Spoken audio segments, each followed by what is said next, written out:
Hi everyone, welcome back to R V tailoring and R V embroidery. ಎಲ್ಲರೂ ಹೇಗಿದ್ದೀರಾ? I hope ಎಲ್ಲರೂ ಚೆನ್ನಾಗಿದ್ದೀರಾ ಅಂತ ಭಾವಿಸ್ತಾ ಇವತ್ತಿನ ಟಾಪಿಕ್ ಬಂದು ಎಲ್ಲ ಟೈಲರ್ಸ್ಗಳಿಗೂ, ಅದು ಲೇಡೀಸ್ ಆಗ್ಬೋದು, ಜೆಂಟ್ಸ್ ಆಗ್ಬೋದು, ಯಾರೇ ಆಗ್ಬೋದು, ಕಾಮನ್ನಾಗಿ ಕಾಡುವಂಥ ಪ್ರಾಬ್ಲಮ್ಸ್, ಆರೋಗ್ಯದ ಸಮಸ್ಯೆಗಳೇನು, ಅದನ್ನು ಯಾವ ರೀತಿ ನಾವು ಬರದೇ ಇರೋ ರೀತಿ, ಬಂದಾದಮೇಲೆ ಯಾವ ರೀತಿ ಅಂತ ಈ ವಿಡಿಯೋದಲ್ಲಿ ಅದ್ರ ಬಗ್ಗೆ ತಿಳ್ಕೊಳ್ಳೋಣ. ನೋಡಿ, ಅದ್ರ ಜೊತೆಗೆ ನಾನು ಚೂಡಿದಾರ್ ಟಾಪ್ ಫ್ರಂಟ್ ಏನು ನೆಕ್ ಇದೆಯಲ್ಲ, ಆ ನೆಕ್ಕನ್ನು ಯಾವ ರೀತಿ ಫಿನಿಶಿಂಗ್ ಕೊಡೋದು ಅಂತ ಈ ವಿಡಿಯೋದಲ್ಲಿ ತೋರಿಸ್ಕೊಡ್ತಾ ಇದ್ದೀನಿ. ನನ್ನ ಮಾತಿನ ಜೊತೆಗೆ ನೀವು ವಿಡಿಯೋನ ಅಬ್ಸರ್ವ್ ಮಾಡಬೇಕು. ನಿಮಗೆ ಅದು 2 in 1 ಥರ. ಈಗ ವಿಡಿಯೋದಲ್ಲಿ ಡ್ರೆಸ್ ಸ್ಟಿಚಿಂಗ್ ಮಾಡೋದನ್ನು ನೋಡ್ಕೊಂಡಂಗೆ ಆಗುತ್ತೆ.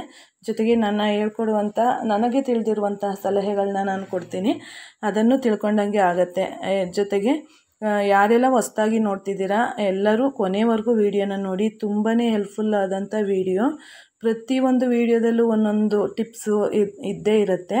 ಅದನ್ನು ಸದುಪಯೋಗ ಪಡಿಸ್ಕೊಳ್ಳಿ. ಒಂದಲ್ಲ ಒಂದು ರೀತಿಯಲ್ಲಿ ನೋಡಿ, ಅದಕ್ಕೋಸ್ಕರ ಎಲ್ಲರಿಗೂ ಅನುಕೂಲ ಆಗೋ ರೀತಿಯೇ ಇರುತ್ತೆ. ನೋಡಿದ್ರು ಫುಲ್ ವಿಡಿಯೋ ನೋಡಬೇಕು. ಜೊತೆಗೆ ನೋಡಿ, ಈಗ ಫ್ರಂಟು ಚೂಡಿದಾರ್ ಟಾಪ್ದು ಫ್ರಂಟ್ದು ನೆಕ್ಕನ್ನು ನಾನು ಫಿನಿಶಿಂಗ್ ಕೊಡ್ತಿದ್ದೀನಿ. ನಾನು ಇದು ಯಾವುದೇ ಕ್ಯಾನ್ವಾಸ್ ಉಪಯೋಗಿಸ್ತಾ ಇಲ್ಲ, ಅದರಲ್ಲೇ ಫಿನಿಶಿಂಗನ್ನು ಕೊಡ್ಬೋದು. ನೋಡಿ ಯಾವ ರೀತಿ ಅಂತ. ನನ್ನ ಮಾತಿನ ಜೊತೆಗೆ ವಿಡಿಯೋನ ಅಬ್ಸರ್ವ್ ಮಾಡ್ಕೊಳ್ಳಿ, ಯಾವ ರೀತಿ ಸ್ಟಿಚ್ ಮಾಡ್ತೀನಿ ಅಂತೇಳಿ. ಈಗ ಆರೋಗ್ಯ ಸಮಸ್ಯೆ ಅಂದರೆ ಕಾಮನ್ ಆಗಿ ಕಾಡುವಂಥದ್ದು ಹೀಟಿನ ಸಮಸ್ಯೆ. ಈಗಾಗಲೇ ನಾನು ವಿಡಿಯೋ ಮಾಡಿದ್ದೀನಿ, ಯಾವ ರೀತಿ ಹೀಟು, ಅದನ್ನು ಯಾವ ರೀತಿ ನಾವು ಕೂಲ್ ಮಾಡ್ಕೋಬೇಕು ಅಂತೆಲ್ಲ ನಿಮಗೆ ಹೇಳಿದ್ದೀನಿ. ನೋಡಿರೋರಿಗೆ ಗೊತ್ತಿರತ್ತೆ. ನೋಡಿಲ್ಲ ಅಂತಂದರೆ, ನಾವು ಟೈಲರಿಂಗ್ ಕೆಲಸ ಮಾಡ್ತಿದ್ದೀವಿ ಅಂತಂದಾಗ ಒಂದೇ ಕಡೆ ಕೂತಿರ್ತೀವಿ. ಅದರಿಂದ ನಾವು ಸ್ಟಿಚಿಂಗ್ ನಾವು ಒಂದು ದಿನಕ್ಕೆ 4ರಿಂದ 5 ಬ್ಲೌಸು ಕಾಮನ್ನಾಗಿ ಸ್ಟಿಚ್ ಮಾಡೇ ಮಾಡ್ತೀವಿ. ಆದರೆ ಒಂದಷ್ಟು ಸಂಪಾದನೆ ಮಾಡ್ತೀವಿ. ಆದರೆ ಆರೋಗ್ಯನೇ ಚೆನ್ನಾಗಿಲ್ಲ ಅಂದಾಗ ನಾವೇನು ಸಂಪಾದನೆಯೂ ಮಾಡೋದಕ್ಕಾಗೋದಿಲ್ಲ. ಅದಕ್ಕೋಸ್ಕರ ಆರೋಗ್ಯದ ಬಗ್ಗೆ ತುಂಬಾ ನಾವು ಗಮನನ ಕೊಡಬೇಕಾಗತ್ತೆ. ಫಸ್ಟು ನಾವು ಕರೆಕ್ಟಾಗಿ ಸ್ಟ್ರೆಂತಾಗಿ ಆರೋಗ್ಯವಾಗಿ ಇದ್ದೀವಿ ಅಂತ ಆದರೆ ನಾವು ಅದನ್ನು ಎಷ್ಟು, ಈಗ ನಾವು ಒಂದು 5 ಬ್ಲೌಸನ್ನು ಸ್ಟಿಚ್ ಮಾಡ್ತಿದ್ದೀವಿ ಅಂತಂದಾಗ, ನಾವು ಫಿಟ್ಟಾಗಿ ನಾವು ಆರೋಗ್ಯವಾಗಿದ್ದೀವಿ ಅಂತಂದಾಗ ಒಂದು 5ರಿಂದ 2 ಬ್ಲೌಸ್ ಎಕ್ಸ್ಟ್ರಾನೇ ಸ್ಟಿಚ್ಚನ್ನು ಮಾಡ್ಬೋದು, ನಮ್ಮ ಆರೋಗ್ಯ ಕರೆಕ್ಟಾಗಿದೆ ಅಂತ ಆದರೆ. ನೀವು ನಂಬಲ್ಲ, ನಾನು ಹೇಳಿದ್ನಲ್ಲ, ನಾನು ಈಗಾಗಲೇ ಸ್ಟಿಚಿಂಗ್ ಶುರು ಮಾಡಿ 19 ವರ್ಷನೇ ಆಗಿದೆ. ಆವತ್ತಿಂದ ಸ್ಟಾರ್ಟಿಂಗ್ ನಾನು ಸುಮಾರು 10 ಬ್ಲೌಸು, ಒಂದು ಮಿನಿಮಮ್ 10 ಬ್ಲೌಸು ಮೇಲೇ ಸ್ಟಿಚ್ ಮಾಡ್ತಿದ್ದೆ. ನಾನು ಹೇಳಿದ್ನಲ್ಲ, ನೈಟ್ ಹೊತ್ತು ಅಷ್ಟೇ. ಈ ಸೀಸನ್ ಇದ್ದಾಗಂತೂ ನೈಟ್ ಮಧ್ಯರಾತ್ರಿವರೆಗೂ ಸ್ಟಿಚ್ ಮಾಡಿರುವಂಥದ್ದಿದೆ. ಆರೋಗ್ಯವಾಗಿದ್ದರೆ ಅಷ್ಟೆಲ್ಲ ನಾವು ಮಾಡ್ಬೋದು. ಆರೋಗ್ಯನೇ ಇಲ್ಲ ಅಂತಂದಾಗ ನಾವು ಒಂದು ಸ್ಟಿಚ್ ಮಾಡೋದಕ್ಕೂ ಆಗೋದಿಲ್ಲ.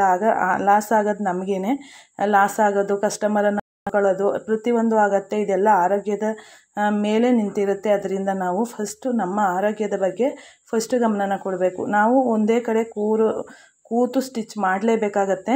ಅಂಥ ಟೈಮಲ್ಲಿ ನಾವು ಯಾವ ರೀತಿ ಪ್ರಿಕಾಷನರಿ ಮೆಜರ್ ಯಾವ ರೀತಿ ತಗೋಬೋದು ಅಂತ ಯೋಚನೆ ಮಾಡುವಂಥದ್ದು. ಹೀಗೆ ನಾವು ಊಟನೇ ಆಗ್ಬೋದು, ಒಂದು ನಮ್ಮ ಲೈಫ್ ಸ್ಟೈಲ್ ಏನಿದೆ, ಒಂದು ಊಟ, ತಿಂಡಿ, ನಿದ್ದೆ, ಏನು ನಾವು ನಮ್ಮ ಲೈಫ್ ಸ್ಟೈಲ್ ಇದೆ ಎಲ್ಲನೂ ನೀಟಾಗಿ ನಡಿಬೇಕಾಗತ್ತೆ. ಲೇಟಾಗಿ ಮನಿಕೊಳ್ಳುವಂಥದ್ದು, ಲೇಟಾಗಿ ಮನಿಕೊಂಡ್ರೂ ನಾವು ಬೆಳಗ್ಗೆ ಕೆಲಸ ಇದೆ ಅಂತ ಬೇಗ ಹೇಳುವಂಥದ್ದು, ಆ ರೀತಿ ಮಾಡ್ಬೋದು. ಬೇಗ ಮಲಗಿ ಬೇಗ ಹೇಳುವಂಥ ಅಭ್ಯಾಸ ಇರಬೇಕು, ನಂಬರ್ 1.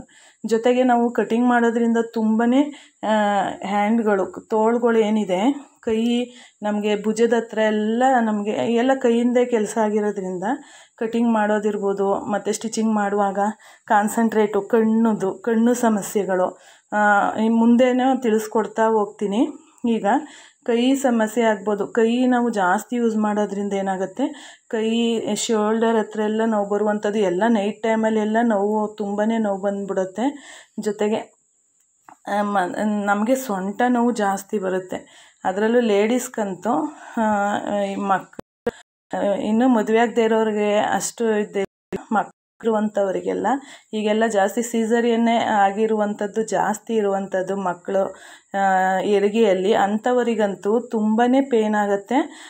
ನಮಗೂ ಅಷ್ಟೇ ಸೊಂಟ ನೋವೇ ಜಾಸ್ತಿ ಬರುವಂಥದ್ದು. ಆ ಟೈಮಲ್ಲಿ ನಾನು ಮಾಡುವಂಥದ್ದು ಏನಂತಂದರೆ, ಜಾಸ್ತಿ ಕೂತು ಸ್ಟಿಚಿಂಗ್ ಮಾಡುವಾಗ ಒಂದು 10 ನಿಮಿಷ, 1/4 ಗಂಟೆ ಏನು ಮಾಡ್ತೀನಿ, ನೆಲದ ಮೇಲೆ, ನಾನು ಹಾಸಿಗೆ ಮೇಲೆ ಮಲಗಲ್ಲ, ನೆಲದ ಮೇಲೆ ಒಂದು 1/4 ಗಂಟೆ, ದಿಂಬೇನೂ ಹಾಕ್ಬಾರ್ದು ತಲೆಗೆ, ನೀಟಾಗಿ ಕೆಳಗಡೆ ಮಲಗಿದ್ದು 1/4 ಗಂಟೆ ರೆಸ್ಟ್ ಮಾಡಿದರೆ ಏನು ಬ್ಲಡ್ ಸರ್ಕ್ಯುಲೇಷನ್ ಇದೆ ನೋಡಿ, ಅದೆಲ್ಲ ನೀಟಾಗಿ ಇರುತ್ತೆ, ಆಗ ನಮಗೆ ಪೇಯ್ನ್ ಅನ್ನೋದು ಕಡಿಮೆ ಆಗುತ್ತೆ. ಪೇಯ್ನು ಬರೋದೇ ಇಲ್ಲ ಅಂತಲ್ಲ, ಪೇಯ್ನು ಕೆಲಸ ಮಾಡುವಾಗ ಬಂದೇ ಬರುತ್ತೆ. ಯಾಕೆಂದರೆ ನಾವು ಯಾವಾಗಲೂ ಕೂತಂಗೆ ಇರೋದ್ರಿಂದ ಬ್ಲಡ್ ಸರ್ಕ್ಯುಲೇಷನ್ಗೆ ಸ್ವಲ್ಪ ತೊಂದರೆ ಆಗುತ್ತೆ ಆ ಟೈಮಲ್ಲಿ.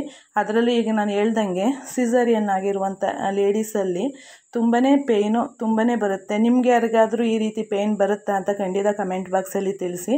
ಅಂಥವ್ರಿದ್ದರೆ ಖಂಡಿತವಾಗ್ಲೂ ಈ ರೀತಿ ನಾನು ಹೇಳಿದ್ನಲ್ಲ, ಬರೀ ನೆಲದ ಮೇಲೆ ಇಲ್ಲಾಂದರೆ ಚಾಪೆ ಹಾಸಿಗೆ ಮೇಲೆ ಮಲಗಬೇಡಿ. ಒಂದು 10 ನಿಮಿಷ, ಒಂದು 10ರಿಂದ 1/4 ಗಂಟೆ ಕೆಳಗಡೆ ಮಲಗಿದ್ರೆ ಇದು ಟ್ರೈ ಮಾಡಿ. ನಾನು ಮಾಡೋದು ಇದೇ ರೀತಿ. ಪ್ರತಿದಿನವೂ ಜಾಸ್ತಿ ಸ್ಟಿಚ್ ಮಾಡಿದಾಗ ನನಗೆ ಆ ರೀತಿ ಪೇಯ್ನ್ ಬರುತ್ತೆ. ಪೇಯ್ನ್ ಬಂದಾಗೆಲ್ಲ ನಾನು ಇದೇ ರೀತಿ ಮಾಡೋದು. ಪೇಯ್ನ್ ಬಂದಾಗೆಲ್ಲ ನಾವು ಮೆಡಿಸನ್ ತಗೊಂಡು ಮಾತ್ರೆಗೆಲ್ಲ ಅಡಿಕ್ಟ್ ಆಗಬಾರ್ದು.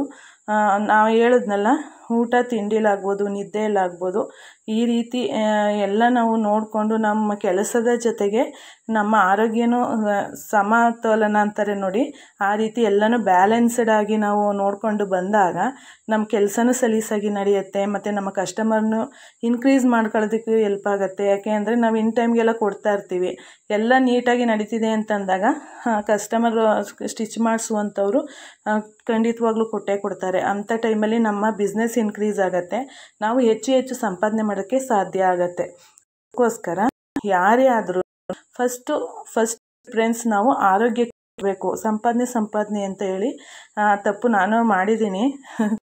ನಾನು ಹುಷಾರು ತಪ್ಪಿ ಎಲ್ಲ ಆಗಿ ಎದ್ದು ಈಗಾಗಲೇ ನಾನು ಹಿಂದಿನ ವೀಡಿಯೋಸಲ್ಲೆಲ್ಲ ಹೇಳಿದ್ದೀನಿ.